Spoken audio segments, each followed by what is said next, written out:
November fog had descended upon London like a burial shroud when the distinguished barrister, Mr. Edmund Carlyle, arrived at Baker Street, carrying a locked mahogany box and a letter written entirely in incomprehensible symbols, bringing with him a mystery that would prove to be one of the most intellectually challenging cases Sherlock Holmes ever investigated. Holmes, who had been studying various historical cipher systems and cryptographic methods as part of his research into criminal communications, work that would prove remarkably relevant to our investigation, looked up with immediate fascination as our perplexed visitor entered. Mr. Carlyle was perhaps 60 years old, a man of evident education and professional standing, but his usual composure was clearly shaken by the baffling documents he carried. "Mr. Holmes, Dr. Watson," he began with evident frustration. "I am the executor of the estate of Professor Marcus Aldridge, a distinguished mathematician and cryptographer who died 3 weeks ago at the age of 72. The professor left behind a will that appears to be written entirely in code, a locked box containing unknown contents, and explicit instructions that the code must be deciphered before the will can be executed or the box opened. 3 heirs stand to inherit substantial portions of his estate: his daughter, his former research assistant, and the university where he taught. But none can claim their inheritance until someone deciphers the encrypted testament. I've consulted cryptographers and mathematicians, but none have succeeded in breaking the professor's code. You are my last hope, Mr. Holmes, for solving this intellectual puzzle and allowing the professor's final wishes to be honored. Before I continue with this most complex case, please subscribe to Detective Sherlock if you haven't already. Your support helps us bring these mysteries to life. Like this video, hit the notification bell, and let us know in the comments where you're watching from. Now, let us proceed with the fascinating mystery of the professor's encrypted testament. Holmes's eyes lit with the particular intensity he displayed when confronted with intellectual challenges that engaged his formidable analytical abilities. "Mr. Carlyle, show me the encrypted will and describe the circumstances of Professor Aldridge's death and the discovery of these documents." Carlyle produced a leather portfolio containing several pages covered with elaborate symbols, some resembling mathematical notation, others appearing to be unique characters, possibly invented by the professor, and still others consisting of seemingly random number sequences. This is the professor's will, or what we believe to be his will. It was found in his study after his death, sealed in an envelope with instructions that it must be deciphered before execution. The professor died of heart failure, natural causes confirmed by his physician, who had been treating him for cardiac issues for several years. There was no suspicion of foul play. "And the locked box?" Holmes inquired, examining the mahogany container with interest. "Also found in the professor's study, with a note attached stating that it contains the key to everything and must not be opened until the will is properly deciphered. The box is secured with a combination lock of the professor's own design, highly complex, apparently requiring a specific sequence derived from solving the encrypted will." Holmes studied the encrypted pages with intense concentration, his eyes moving rapidly across the symbols and notations. The professor was a cryptographer by profession, one of Britain's foremost experts in codes and ciphers, Carlyle confirmed. He worked for the government during various diplomatic crises, creating unbreakable codes for sensitive communications. He also taught advanced mathematics at Cambridge, published extensively on cryptographic theory, and was regarded as brilliant but eccentric, known for turning everything in his life into puzzles and intellectual challenges. "Tell me about the 3 heirs mentioned in the instructions," Holmes requested. First, his daughter, Miss Victoria Aldridge, age 35, unmarried, who served as her father's companion and household manager for the past decade. Second, Dr. Raymond Fletcher, age 42, who was the professor's research assistant for 15 years and collaborated on most of his published work. Third, Cambridge University, which the professor supported throughout his career and apparently intended to benefit in his will. All 3 have been waiting anxiously for 3 weeks, unable to claim their inheritances because no one can decipher the testament.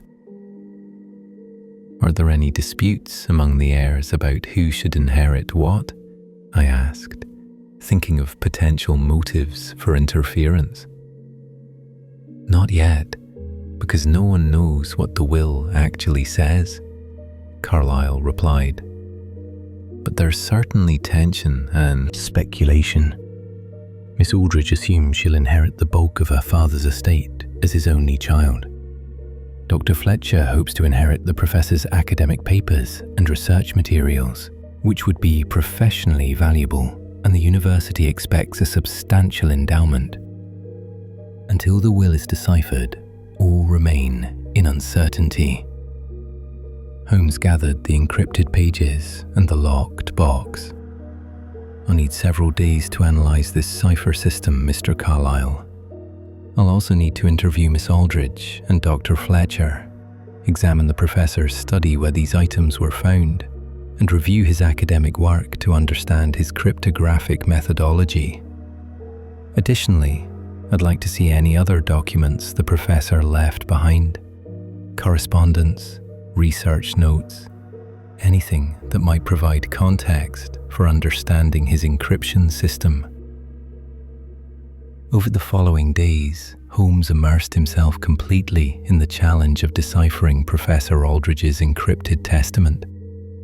He covered the walls of our sitting room with the mysterious symbols, creating elaborate charts comparing their frequency and distribution, testing various cipher systems against the text, and filling notebooks with attempted decryptions and mathematical analyses. "The professor was extraordinarily clever," Holmes muttered as he worked, surrounded by reference books on cryptography and mathematics. "This isn't a simple substitution cipher or even a standard polyalphabetic system.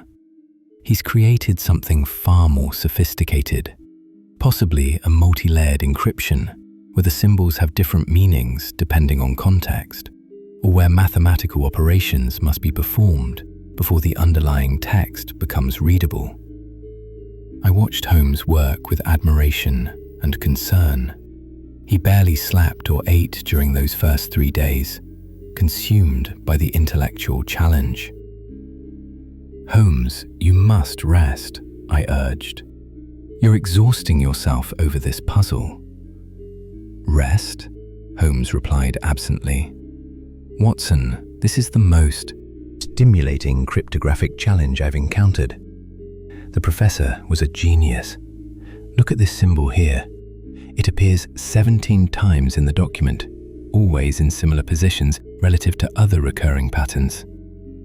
I believe it represents not a letter, but an instruction, telling the reader to apply a specific transformation to the surrounding symbols. If I'm correct, entire sections of the text are nested encryptions, puzzles within puzzles." While Holmes rattled with the cipher, I visited Professor Aldridge's home in Cambridge to interview his daughter and examine his study. The house was a large, comfortable residence filled with books, mathematical instruments, and evidence of a life dedicated to intellectual pursuits. Miss Victoria Aldridge received me in the drawing room. She was a woman of sharp intelligence, her father's intellectual legacy evident in her manner and conversation. "Dr. Watson, I hope Mr. Holmes can succeed where all others have failed," she said earnestly. "My father devoted his final months to creating this testament. He told me repeatedly that it was his masterpiece, that anyone who could decipher it would prove themselves worthy of receiving what he had to leave behind. But he never explained what he meant by worthy, and now we're all trapped in uncertainty while the puzzle remains unsolved." "Miss Aldrich, did your father give you any hints about the encryption system he used?" I asked. "He said only that the key was hidden in plain sight, that I already possessed everything needed to unlock the testament, and that I should trust my memories of his teachings. But Father taught me so many things over the years: mathematics, logic, history, literature. I don't know which memories are relevant or how they might apply to deciphering his code." "What was your relationship with your father like?" I inquired gently. "Loving but intellectually demanding," Victoria replied with a sad smile. "Father believed in challenging those he cared about, in pushing them to develop their mental capacities. Every conversation became a lesson, every situation an opportunity to solve problems through logic and analysis. It could be exhausting, always having to prove yourself intellectually worthy of his attention, but I understood it was his way of showing love, by preparing me to think independently and solve any puzzle life might present." I examined Professor Aldrich's study, a book-lined room dominated by a massive desk covered with papers, mathematical instruments, and half-finished calculations. The locked mahogany box sat on a shelf, mysterious and tantalizing. The room itself seemed designed to facilitate intense intellectual work. Every surface covered with reference materials, walls lined with filing cabinets containing decades of research, and a peculiar organizational system that only the professor himself had fully understood. Among the papers on the desk, I found a partially completed manuscript titled "The Philosophy of Secrecy: Why Encryption Matters."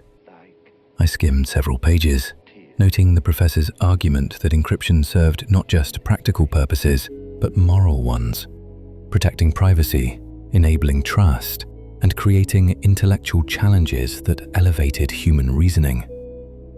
Knowledge should not be freely given, but earned through mental effort, the professor had written. When we encrypt important information, we don't hide it so much as create a test, separating those who will invest the effort to understand from those who seek easy answers without intellectual labor. I also interviewed Dr. Raymond Fletcher, the professor's former research assistant. He met me at his Cambridge office, a smaller and less impressive space than the professor's, but still filled with mathematical texts and research materials. Professor Aldrich was a brilliant man, but a difficult mentor, Fletcher told me honestly. He expected perfection, accepted no intellectual laziness, and could be ruthlessly critical of work that didn't meet his standards. I collaborated with him for 15 years, contributing substantially to research that bore primarily his name, always hoping that his will might acknowledge my contributions with inheritance of his academic papers or research materials. But now, with the will encrypted, I'm in limbo like everyone else. Did the professor ever discuss the encryption system he was developing for his testament? I asked. He mentioned it occasionally, always with satisfaction that he was creating his greatest puzzle. He said it would separate the truly intelligent from the merely educated, that only someone who understood his life's work would possess the knowledge needed to decrypt the testament. I've attempted to decipher it myself, applying every cryptographic technique the professor taught me, but I failed. It's humbling and frustrating. I spent 15 years learning from him, yet I can't solve the puzzle he created. Did you and the professor ever have disagreements or conflicts? I pressed gently. Fletcher hesitated before answering. Yes, particularly toward the end of his life. I felt he didn't give me adequate credit for my contributions to our joint research. Several papers that should have been co-authored bore only his name. I raised this issue with him several months before he died, and we had a serious argument. He accused me of seeking glory rather than pursuing knowledge for its own sake. I accused him of intellectual exploitation. We reconciled eventually, but the relationship was strained in his final months. I hope his will acknowledges my contributions, but I fear his anger at our dispute might have led him to minimize my importance to his work. I reported these interviews to Holmes, who was still deeply immersed in analyzing the encrypted testament. He had made progress, identifying several layers of the encryption system and beginning to extract meaningful patterns from the seemingly random symbols. The professor used a brilliant system, Holmes explained, showing me his analysis. The first layer is a substitution cipher, relatively straightforward once you identify the letter frequencies. But beneath that is a mathematical transformation. Each decoded word must be processed through a series of arithmetic operations before it becomes readable English. And beneath that is a third layer I'm still working to understand, possibly involving the physical arrangement of the text on the page, or requiring external information not contained in the document itself. External information? I asked. Like a key phrase or codebook? Possibly, Holmes agreed. Or it could be biographical information, specific dates or numbers from the professor's life that serve as decryption keys. That's why your interviews are valuable, Watson. Any details about the professor's history might prove relevant to unlocking the final layer of his cipher. Holmes worked obsessively for another 3 days, gradually peeling back the layers of encryption. He deciphered the first layer completely, revealing a text that read like mathematical equations mixed with Latin phrases. He began working through the second layer, applying various arithmetic transformations to the decoded symbols, slowly revealing fragments of intelligible English. I have portions of the will now, Holmes announced on the 6th day of his analysis. Listen to this. My estate divided according to greatest intellectual achievement demonstrated through solution requires understanding of my life's work. It's still fragmentary, but the structure is becoming clear. The will isn't just encrypted, it's designed as a test, with inheritance allocated based on who can solve the puzzle, or perhaps based on criteria hidden within the decoded text. That seems remarkably unusual for a legal will, I observed. Can an inheritance be made conditional on solving a puzzle? If the professor's instructions are clear and don't violate public policy, his will should be enforceable, Holmes replied. But we need to decrypt the entire document to understand his exact intentions, and I'm convinced the locked box contains something essential to the final decryption, possibly a cipher key, possibly verification of the correct solution, or possibly the real will, with the encrypted version serving as a complex authentication mechanism. Holmes continued his analysis, working through the mathematical transformations in the second encryption layer. He discovered that each line of the partially decoded text required different arithmetic operations. Some needed multiplication by specific constants, Others required modular arithmetic operations. Still others involved more complex mathematical functions. The professor was a sadist, Holmes muttered, with grudging admiration as he worked through particularly complex sections. Each sentence requires a different mathematical transformation, and the transformations themselves aren't explicitly stated. You must deduce them from context and patterns. It's like solving 50 separate puzzles sequentially, with each solution needed to proceed to the next. Brilliant and exhausting in equal measure. By the 8th day, Holmes had successfully decrypted approximately 70% of the will. The emerging text revealed a document that was part legal will, part intellectual autobiography, and part final test for the professor's heirs. The will states that the estate, valued at approximately £50,000 plus academic papers and research materials, shall be divided among the 3 heirs based on their ability to answer specific questions posed in the document, Holmes explained. Miss Aldridge, Dr. Fletcher, and Cambridge University must each solve a puzzle or answer a question unique to their relationship with the professor. Those who succeed receive their designated inheritance. Those who fail receive nothing.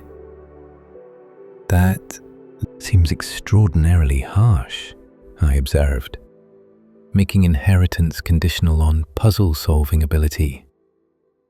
The professor believed intelligence and mental effort should be rewarded, Holmes said. He's applying that philosophy even to his final testament. But there's more complexity here that I haven't fully decrypted yet. The final 30% of the document contains the actual questions for each heir, and that section uses the 3rd layer of encryption, the one I'm still struggling to break. Holmes attacked the final encryption layer with renewed intensity. He tried various approaches, arranging the symbols geometrically, looking for hidden patterns in the page layout, applying biographical information about the professor as potential decryption keys. Days passed with minimal progress, and Holmes's frustration grew. I'm missing something, he admitted on the 10th day. Some piece of information or approach that would unlock this final layer. The professor said the key was hidden in plain sight, according to Miss Aldridge. But what does that mean? What am I overlooking? I examined the encrypted pages again, trying to see them with fresh perspective. The symbols were elaborate, carefully drawn, covering the pages with what seemed like mathematical precision. And then I noticed something. The pages themselves had unusual characteristics. Slight variations in paper texture, faint watermarks visible when held to light, and subtle differences in ink color that might be intentional rather than accidental. Holmes, look at the paper, I said, holding a page up to the window. There are watermarks, very faint but definitely present, and they're not standard paper manufacturer marks. They look like additional symbols, possibly part of the cipher system. Holmes snatched the pages and examined them in the light with his magnifying glass. His eyes widened with excitement. Watson, you found it. The 3rd encryption layer is literally hidden in the paper itself. These watermarks are additional cipher characters that must be combined with the visible text to complete the decryption. The key was indeed hidden in plain sight, visible only when you knew to look through the paper rather than just at its surface. With this breakthrough, Holmes rapidly completed the final decryption. The watermarks provided the missing characters needed to decode the 3rd layer, revealing the complete text of Professor Aldridge's will, including the specific puzzles for each heir. The will is now fully readable, Holmes announced triumphantly, and it's as complex and challenging as the encryption itself. Listen. I, Professor Marcus Aldridge, being of sound mind, though perhaps unsound methodology, do hereby set forth my final testament. My estate shall be divided among 3 beneficiaries, each of whom must prove themselves worthy through demonstration of intellectual capacity and understanding of my life's work. To my daughter, Victoria Aldridge, you shall inherit my house, my personal possessions, and £20,000, conditional upon correctly answering this question. What is the nature of the gift I gave you on your 17th birthday? And why was it the most important lesson I ever taught you? The answer must demonstrate understanding, not just of the physical gift, but of its deeper meaning. To Dr. Raymond Fletcher, you shall inherit my academic papers, research materials, and £10,000, conditional upon solving this problem. In our 15 years of collaboration, there was one research insight that came entirely from you, not from me, but which I claimed as my own in publication. Identify that insight, explain why it was significant, and describe why I was wrong to claim it. The answer must be specific and demonstrate your contribution to our joint work. To Cambridge University, you shall inherit £15,000 for establishment of a cryptography research endowment, conditional upon the university administration answering this question. What was the real purpose of my teaching career, beyond the transmission of mathematical knowledge? The answer must reflect understanding of education as transformation, rather than information transfer. The locked mahogany box contains verification materials for each answer, along with additional documents explaining my reasoning. The combination to open the box is derived from the birth dates of the 3 heirs, Victoria's, Raymond's, and the founding date of Cambridge University, combined in a specific mathematical formula explained in an appendix to this will. If any heir fails their test, their inheritance shall be redistributed to those who succeed.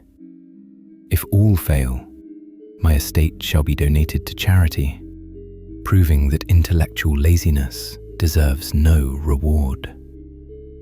I make these provisions not from cruelty, but from belief that inheritance should be earned through understanding and effort, not merely claimed through biological or institutional connection. This testament itself serves as final demonstration of my life's philosophy.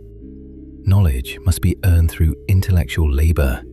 Truth must be extracted from complexity through persistent analysis. And understanding requires looking beneath surface appearances to discover hidden depths. May those who inherit from me appreciate these principles. Holmes set down the decrypted document with a mixture of admiration and concern. The professor created an intellectual obstacle course for his heirs. Now we must help them navigate it, or determine if they deserve to inherit at all based on their ability to answer his questions. We returned to Cambridge to present the decrypted will to Mr. Carlyle and the 3 heirs. The reading of the will was held in the professor's study, with all parties present to hear the decoded testament and learn what challenges they faced. Victoria Aldridge listened to her father's question with tears in her eyes. "The gift on my 17th birthday," she said quietly. "I remember it clearly.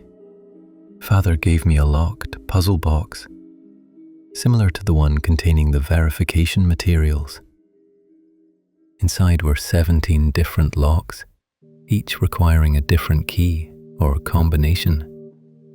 Father told me I had 1 year to open all 17 locks, using only my intelligence and whatever resources I could find. No help from him. No shortcuts. Just persistent problem solving. And did you succeed? Holmes asked gently. It took me 11 months, but yes, I opened all 17 locks. Inside the final compartment was a simple note. You are capable of solving any puzzle life presents. Never forget this. The deeper meaning, the lesson Father was teaching, was that persistence and intelligence combined could overcome any obstacle. That challenges are gifts rather than burdens, and that I possessed the mental capacity to navigate life's complexities independently. That is exactly the understanding the professor wanted demonstrated, Holmes said. You've answered the question correctly, Miss Aldridge. Your inheritance is secured. Dr. Fletcher looked more troubled as he considered his question. The research insight that came from me, he said slowly. There were several contributions I made over the years, but one stands out. In our work on prime number distribution patterns, I developed a novel approach using geometric visualization rather than pure algebraic methods. The professor incorporated my approach into a paper he published solely under his name, claiming it was a minor methodological variation rather than a fundamental insight. But it was fundamental. It opened entirely new avenues of investigation that led to several subsequent papers. The professor was wrong to claim it, because intellectual honesty requires acknowledging others' contributions, even when they come from subordinates or collaborators. By claiming my insight as his own, he violated the principle he claimed to value, that truth matters more than glory. Holmes nodded approvingly, an honest answer that demonstrates both specific knowledge and moral clarity. The professor would respect your willingness to criticize him directly. Your inheritance is also secured, Dr. Fletcher. The Cambridge University representative, a senior administrator named Dr. Pemberton, struggled more with the university's question. The real purpose of the professor's teaching career, he mused, beyond knowledge transmission, I suppose it was about inspiring students to think independently, about creating the next generation of mathematicians and cryptographers? That's certainly part of it, Holmes said, but I believe the professor wanted something more specific, something that Miss Aldridge's answer hints at. Professor Aldridge didn't just teach mathematics or cryptography. He taught people to embrace intellectual challenges, to see difficult problems as opportunities rather than obstacles, to develop persistent analytical thinking. His real purpose was transformation, taking ordinary students and teaching them to become problem solvers who could navigate complexity in any field, not just mathematics. Education as transformation of mental capacity rather than mere information transfer. Dr. Pemberton considered this explanation, then nodded. Yes, I believe you're right, Mr. Holmes. The professor's legacy at Cambridge wasn't the specific mathematical knowledge he taught, but the intellectual approach he instilled in hundreds of students over his career. Many of them went on to distinguished careers in fields having nothing to do with mathematics, but they all credited the professor with teaching them how to think clearly and solve problems systematically. Then the university has also answered correctly, Holmes declared. All three heirs have demonstrated sufficient understanding to merit their inheritances. Using the mathematical formula provided in the decrypted will, Holmes calculated the combination to the locked mahogany box, a complex sequence derived from Victoria's birth date, March 17th, 1859, Dr. Fletcher's birth date, June 22nd, 1852, and Cambridge University's founding year, 1209, combined through a series of arithmetic operations specified in the will's appendix. The box opened to reveal several compartments, each containing verification materials for one heir's answer. Victoria's compartment held photographs of the 17-lock puzzle box and her father's original note. Fletcher's compartment contained the professor's private journal, with an entry acknowledging that Fletcher's geometric visualization approach had been truly innovative, and admitting guilt about claiming it. Cambridge's compartment held a manuscript titled Education as Transformation, My Teaching Philosophy, explaining the professor's belief that genuine education changed how people thought, not just what they knew. The box also contained a fourth compartment, previously unmentioned, containing a final letter from Professor Aldrich addressed to "Whoever successfully decrypts my testament." Holmes opened and read it aloud. To the cryptographer who solved my final puzzle, whether professional detective, determined heir, or persistent stranger, congratulations on demonstrating the intellectual capacity I hoped to test. By decrypting this testament, you've proven yourself worthy of understanding my final thoughts. I created this elaborate encryption not from desire to be difficult, but from belief that my life's work, advancing the science of cryptography and teaching analytical thinking, deserved a final demonstration. My testament is itself a teaching tool, a puzzle designed to challenge and ultimately reward those who invest mental effort in understanding it. To my daughter Victoria, I encrypted my will to give you one final puzzle, one last demonstration that you possess the capacity to navigate life's complexities. By solving it, or by having the wisdom to engage assistance from one capable of solving it, you've proven the lesson I spent your childhood teaching. To Dr. Fletcher, I acknowledge in my will the insight I wrongly claimed as my own, because honesty requires admitting one's failings as well as celebrating one's achievements. You contributed substantially to our joint work, and I was wrong to minimize that contribution. The inheritance you receive is inadequate compensation, but represents my recognition of your value. To Cambridge, I leave my wealth to support future cryptographers, because I believe deeply in education as transformation. May the endowment fund research that advances human knowledge and teaching that transforms human capacity. To whoever decrypted this testament, you've demonstrated exactly the qualities I valued most: persistence, analytical thinking, willingness to examine problems from multiple perspectives, and refusal to accept surface appearances without investigating deeper truths. These qualities serve society well, whether applied to cryptography, detective work, or any field requiring rigorous thinking. My life was dedicated to creating and solving puzzles. This final testament represents both creation and challenge, my last puzzle for the world to solve. Thank you for investing the effort to understand it. Professor Marcus Aldrich. The resolution of Professor Aldrich's estate satisfied all parties.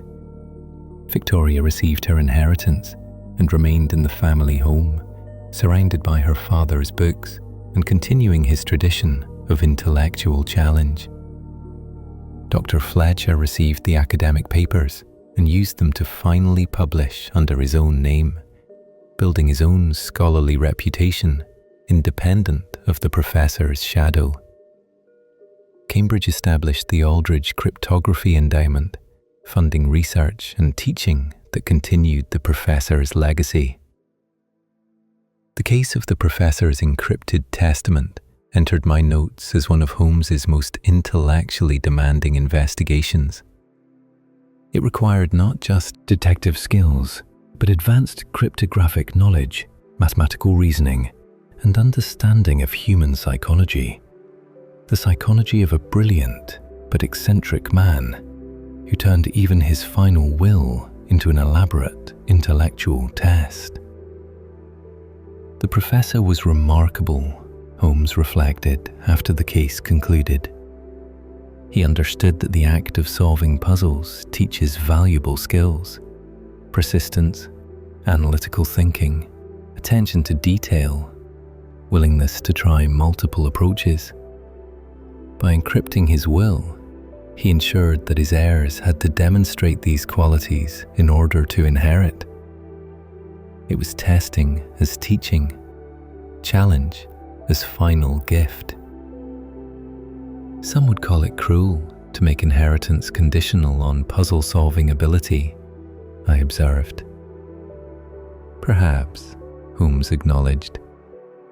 But the professor believed intellectual effort should be rewarded and laziness should not. By making his heirs work for their inheritance, or at least demonstrate understanding of his life's lessons, he ensured that they truly deserved what they received. And by creating a puzzle so complex that professional assistance was required, he guaranteed that someone like myself would be engaged, providing him the satisfaction of knowing his final puzzle would challenge even expert cryptographers. The case influenced subsequent legal treatment of encrypted documents and conditional bequests. The decrypted will was accepted by the courts as valid, establishing precedent that testators could create intellectual challenges for heirs, as long as the challenges were solvable and the conditions didn't violate public policy. Several legal scholars published analyses of the Aldrich case, debating whether conditional inheritances based on intellectual testing represented legitimate testamentary freedom or problematic posthumous control. Holmes kept copies of the encrypted testament and his decryption notes as examples of advanced cipher systems. He occasionally showed them to visiting cryptographers or used them in lectures about encryption methodology, always emphasizing the professor's brilliance in creating a multi-layered system that required diverse approaches to decrypt.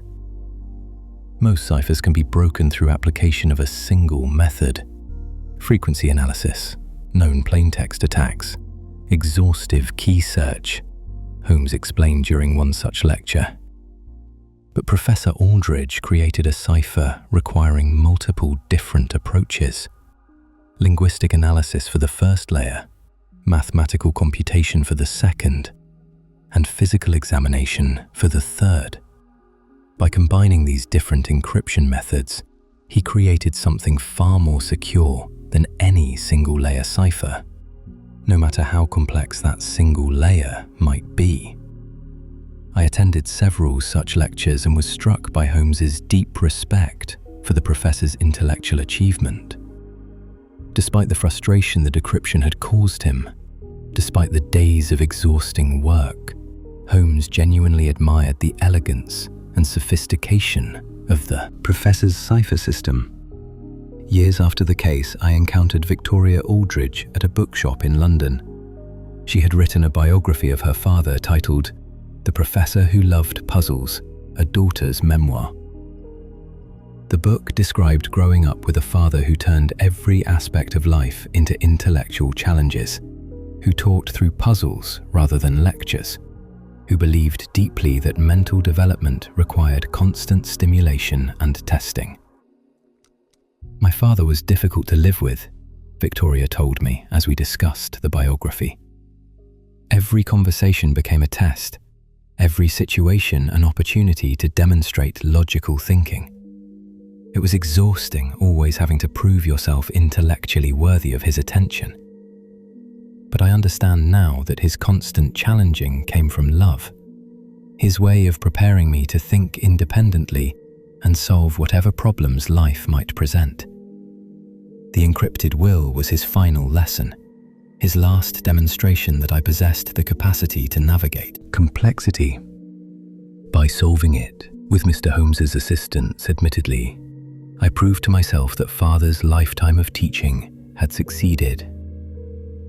Dr. Fletcher also published eventually a comprehensive analysis of geometric approaches to number theory that established his reputation independent of the professor's shadow.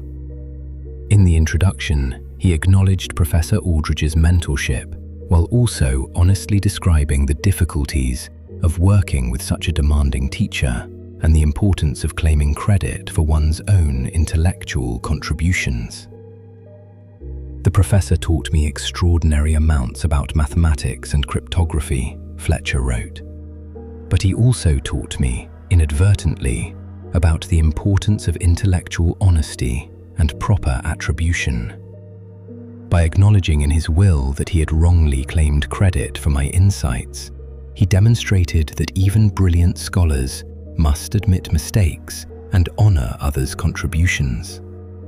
That lesson, taught through his error and subsequent acknowledgement, may be more valuable than all the mathematics he explicitly taught me.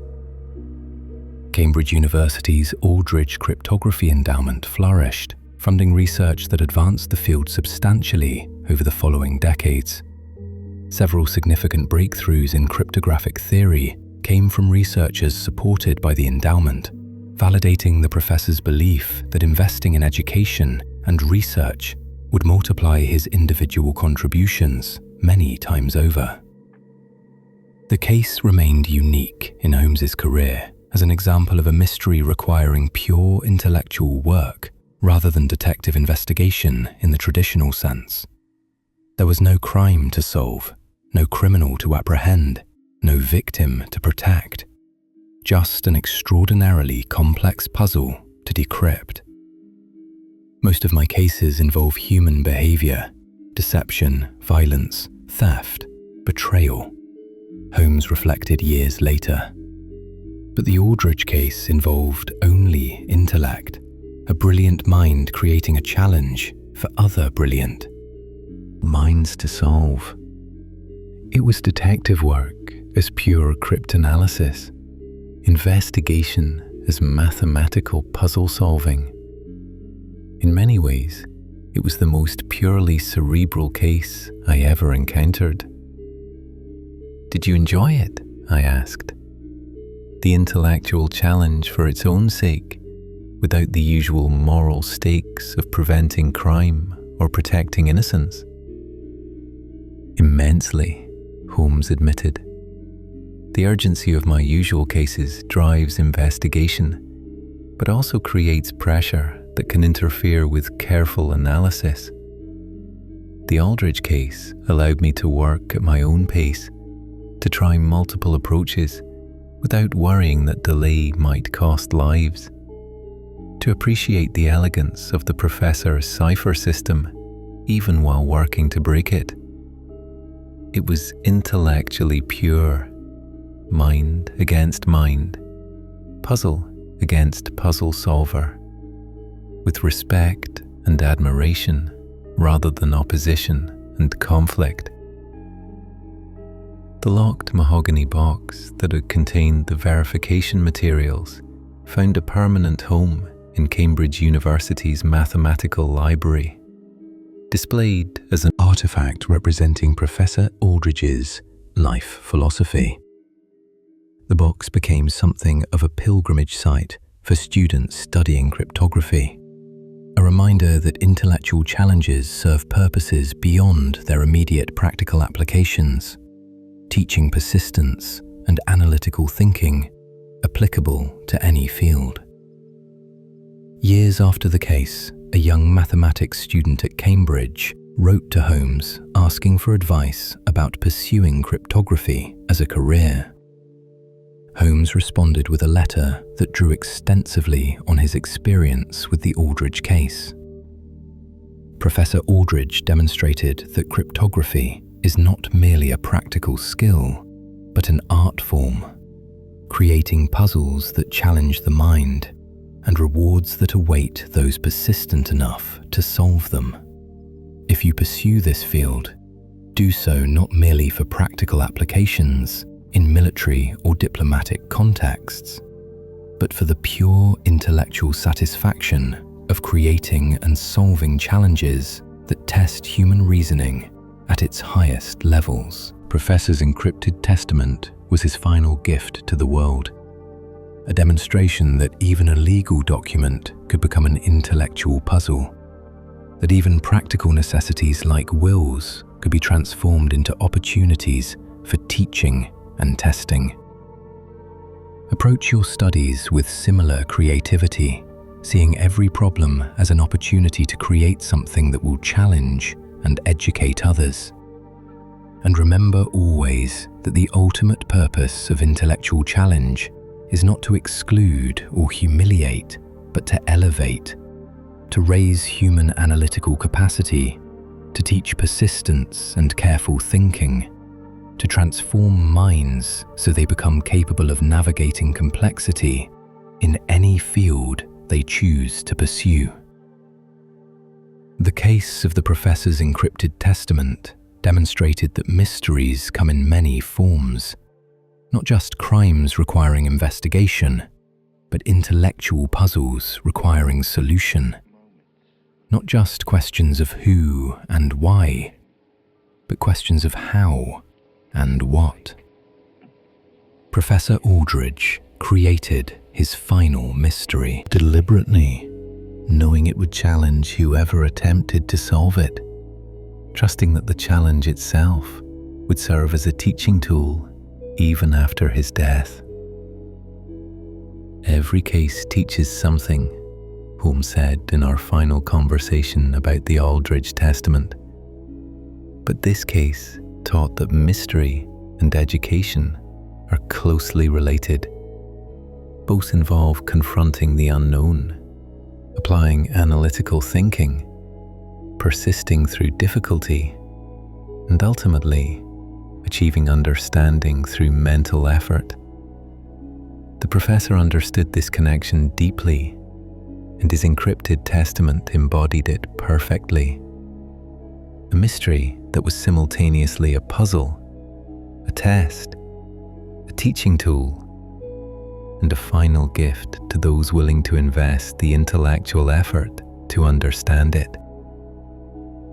The Testament remained one of Holmes's proudest decryptions, a challenge that had tested his abilities and ultimately yielded to his persistence and analytical skill. The case validated his belief that intellectual work has intrinsic value. Solving puzzles matters not just for practical results, but for the mental development the solving process creates. I've decrypted many codes in my career, Holmes told me years later. Most were criminal communications, messages between conspirators, blackmail notes, encrypted confessions. But Professor Aldrich's testament was something different. A cipher created not to conceal crime, but to challenge minds, to test understanding, to serve as final demonstration of a life dedicated to intellectual rigor. Breaking that cipher was among my most satisfying achievements, precisely because it represented pure intellectual contest, without the moral complications of crime and punishment. It was mind against mind, the professor's genius in creating versus my skill in decrypting, with mutual respect underlying the challenge. That's the kind of case I wish occurred more frequently. Mysteries that elevate rather than degrade. Puzzles that teach rather than conceal. Challenges that reward intelligence rather than punish ignorance. The Encrypted Testament remained in Cambridge's archives, preserved as an example of advanced cryptographic technique and as a testament, in both senses of the word, to Professor Marcus Aldrich's belief that intellectual challenge serves profound purposes, teaching persistence, developing analytical skills, separating those willing to invest mental effort from those seeking easy answers, and ultimately honoring the life of the mind as humanity's highest achievement.